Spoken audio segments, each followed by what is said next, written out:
سرمدی.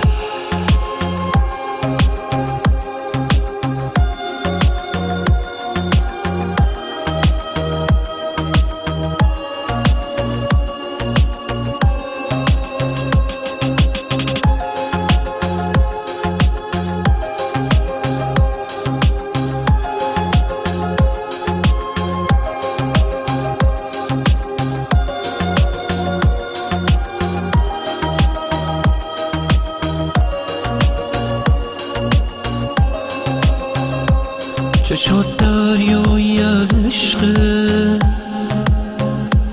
واسم آرامش مغزی،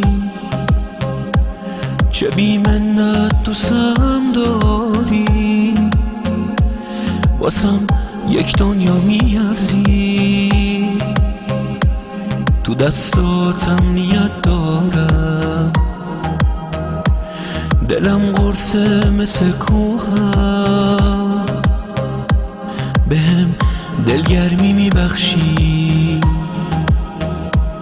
تا کم شه بار اندوهم.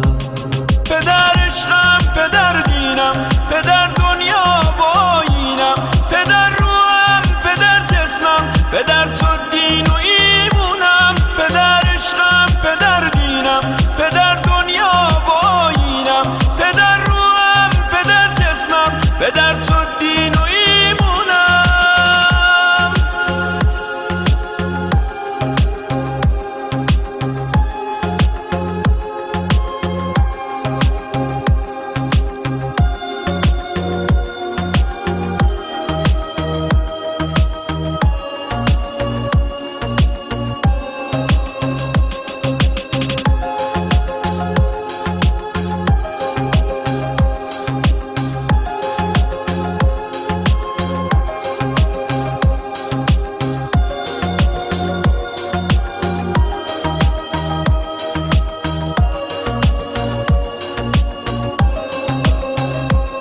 پدر تنها ترین عشقه، واسه روزای تنهایی،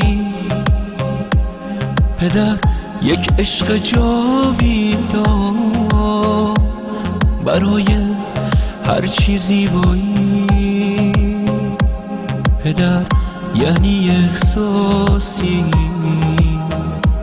که غیر قابل وصفه، پدر یعنی سکوتی که واسم زیباترین حرفه. پدر عشقم، پدر